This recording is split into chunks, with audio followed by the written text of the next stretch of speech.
Whew. Well, now I know that when I film around 6:46 in the afternoon that there's a shadow coming on my face. It does look good. I'm just not gonna, do this probably a second time. Hi everyone, I'm Shanice. I'm a professional dancer from the Netherlands, and today I'm going to talk about what it means to be networking as a dancer. The first thing you need to know in terms of the dance industry is that, especially for commercial dance industry jobs like music videos, commercials, concerts, tours, etc., it's the importance of people knowing who you are.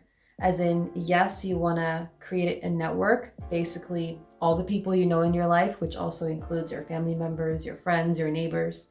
But in terms of a professional network, it's also the people that you know and who know you. In other words, if you know a choreographer because you follow them on Instagram, but they've never seen you in real life, you've never reached out to them over a DM or an email, you've never talked to them in person, then how are they supposed to think of you in terms of a job offer? Especially nowadays when there aren't that many auditions happening, at least in the Netherlands, there aren't auditions all the time. So when somebody who is a choreographer you would like to work with teaches, I would definitely recommend to take that class. Now, being in a class environment has its own things like, class etiquette and da-da-da-da-da. But aside from that, because this video is specifically about networking and the importance of it, I want you to remind yourself of how you can actually communicate with people so it basically develops over time. For example, when you've taken class from somebody, don't just clap and when teacher's like, okay, that's a wrap, thank you so much for class, and everybody's clapping and then they take their stuff and then they leave. That is not the way to go. The way to go would be to thank you for class, and then get your stuff. Yes, walk up to the choreographer and introduce yourself. Say to them, hi, I'm a dancer, I really enjoyed your class. Maybe you have a question about something they explained in class. Sometimes they also share like little industry nuggets that made you think. These things really help because then it basically continues the conversation rather than trying to come up with anything when you feel like you don't have anything to say. I would also recommend, if you do have something specific you want to ask, write it down, because especially when class has been packed and it feels like your brain is everywhere, then you can literally open a notebook, a physical notebook, or open your notes app on your phone and see, okay, these are the questions that I want to ask. Or even, what I always do is take my notes app with me or take my physical notebook with me so I can write things down immediately. If it's one question, obviously I can just, walk up to somebody and then write it down later. But especially if I have multiple questions, it's nice to have things in hand. It only helps to keep that information instead of you hearing things but not being able to remember everything afterward. One thing that I've had to learn, and this might sound a bit funny, but this is genuinely something that I struggled with a little bit in the beginning, was yes, introducing myself to people, which I did. So introducing myself to dancers, introducing myself to choreographers. But once it came to the latter, oftentimes I would forget to say my own name.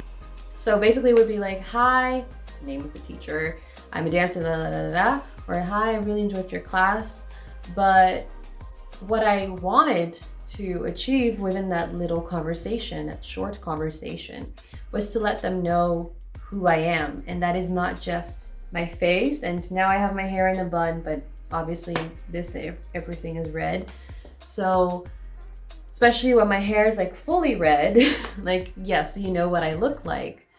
But if you have a conversation with somebody after their class and they know your name, and then you also upload a video and you tag them and you're like, hey, thank you for class, and it's, a video of you dancing their choreo, then they're gonna connect the dots. And it's gonna be a lot easier for them to see like, oh, that is Shanice, because she's the person that came up to me after class and she's from the Netherlands and da da da da da, you know? Every time it happened that I introduced myself to somebody but I forgot to say my name, I felt so defeated. So I was like, no, like this is like the important thing that they need to know about me. Because if they get tagged in countless Instagram stories and then suddenly they see my name, they can think, ah, that's somebody that I remember having talked to, as opposed to all these stories and it not really landing. Something that helps me also to stay in the loop of everything that's happening within the industry, also in terms of like last minute classes, or maybe somebody looks for a dancer and they literally put up an Instagram story, not even Google form, it's just, I'm looking for this type of dancer, it's these dates, send me a DM. Sometimes literally those things that you see in an Instagram story. It's the importance of turning on notifications. Now, I would say that it is helpful to be selective about this, because if you're going to turn on your notifications for everything and everyone, it's going to be hella exhausting, and also it's not going to it's going to burn you to fuck out, obviously. So what I do is I turn on notifications for a few choreographers that you have a good connection with, or that you want to build a good connection with. You can also select whether you want to receive notifications for their Instagram stories or their Instagram posts, or both. What I have experienced, what I have learned, is that some choreographers only post certain type of dance content related to, let's say, last minute castings or something on their stories, and it would not be on their feed. And then with another choreographer, probably they would post something on their feed, and so I no longer need to keep track of all their stories, especially if they also share things like, hey, I'm at the beach, hey, I'm at the airport, or, you know. It's okay to share things of your private life. It's just that I don't necessarily have to keep track of all of your private life. Just like with celebrities, we don't need to know everything about every person's life. I feel like that's common sense, but maybe that's not the same for everybody. Another thing that I want you to remember is that these things can really take time. There are still choreographers that I would love to work with that I have not worked with, and that is okay. It would be great to still work with them in the future. I'm just, you know, continuing to work hard and basically go for it. One last thing that I will say before this recording is cut off, because I only have a few minutes left on on my phone's, whatever it's called, is I'm gonna read this from my paper. The biggest win for me was taking class from choreographers who see hundreds of people a week, and then they are still remembering me after a year of not having seen me.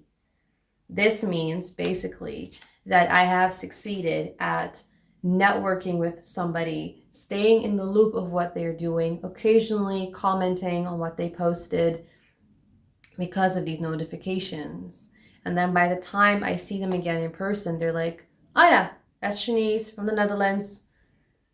Red hair, da da da da, I saw you at that place. That specific thing happened with me with multiple choreographers, even people from abroad that I hadn't seen in a few years.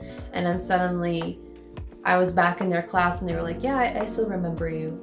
And so that feels very affirming, because it makes me feel like I am on a good path, and I want you to experience the same thing. So with only 1.5 minutes left on the clock, thank you so much for watching this video. If you liked it, give it a thumbs up, subscribe to the channel, and I will see you in my next video. Bye bye.